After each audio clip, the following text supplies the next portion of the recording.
Choosing Quality Childcare, Kansas Children's Service League. There are different categories of care providers for children. There are formal child care providers, which are registered and licensed with the state. These can be in-home or center-based. These providers are required to complete mandated trainings as well as inspections. There are also informal child care providers. These are typically family members, friends, or neighbors. It is important to remember that these individuals may be convenient, but lack formal training and are often unprepared to manage complex situations. Regardless of which type of child care provider you choose, you should always be careful who you are leaving your children with. Children also reach an age to stay home alone. In this situation, it is important to set boundaries and teach safety. This video will give some practical information before leaving your child in the care of a provider or home alone.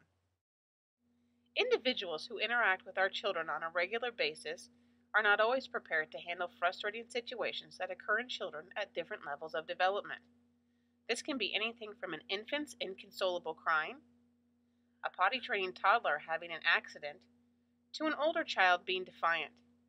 There are many challenges that could arise while you are not there.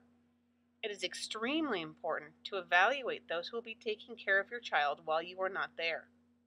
Be sure to choose a provider who will not become frustrated by these stresses. Abuse, neglect, sexual abuse, and even shaken baby syndrome can occur at the hands of an individual caring for your child. There are many character traits that should be considered when leaving your child in someone else's care. Some key factors to consider include: do they have a criminal history? Do they get angry easily or often? Do they yell or hit your child? Do they talk negatively about your child? Do they have secrets with your child? Have they hurt you? Do they use drugs or alcohol? If you answered yes to any of these questions, you need to look into other arrangements. In addition to character, you may also want to consider: do they have experience taking care of children? Do they have realistic expectations for your child? Do they criticize your parenting? Children can sometimes show behaviors that should raise possible concerns about the caregiver.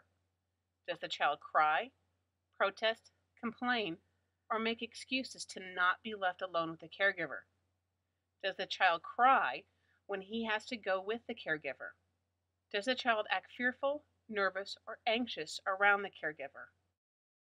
There are many reasons you may invite someone to live with you and your child, but be careful. Any person that you invite into your home will also impact the life of your child. While they may be kind and loving to you, they may be a danger to your child. There are some situations where youth are at home alone. There is often a fine line in determining if it is okay or if it is neglectful. Young children, including infants, should never be left home alone. It is common for school-age children to come home before a parent gets home. Be sure to set safe boundaries, including calling a parent when they get home and teaching them not to answer the door. Children should also know how to contact a parent or other responsible adult in the event of an emergency or if the child becomes fearful. It is also important for them to know general home safety, including what to do in the event of a fire, weather emergency, and other situations. Things to consider when leaving a child home alone include the age of a child.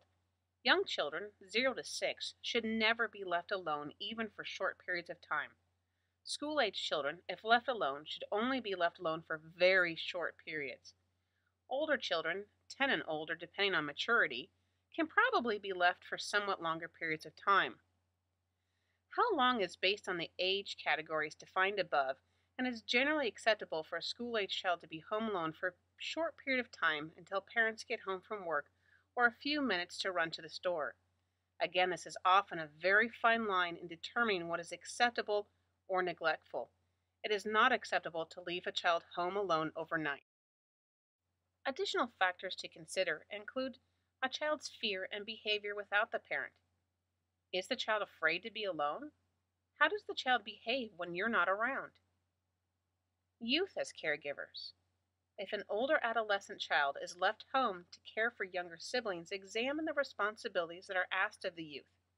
Although a child may be okay alone, they may not be capable of caring for younger siblings, meal preparation, and housework. These added responsibilities may cause the youth to become overwhelmed. If you have a suspicion of abuse or a neglectful situation, call the Kansas Protection and Report Center at 1-800-922-5330 or 911. For more information, visit Kansas Children's Service League at www.kcsl.org. See Selecting Informal Care under Resources, Parent Tip Cards. You can also visit Prevent Child Abuse America. You can also call Childcare Aware at 1-877-678-2548. This is a child care referral line in the state of Kansas. You can also visit the Kansas Department for Children and Families to see if you qualify for child care assistance. This video was produced by the Kansas Children's Service League. Kansas Children's Service League is the Kansas chapter of Prevent Child Abuse America. For more information about Kansas Children's Service League and the programs provided, please visit us through the following sources: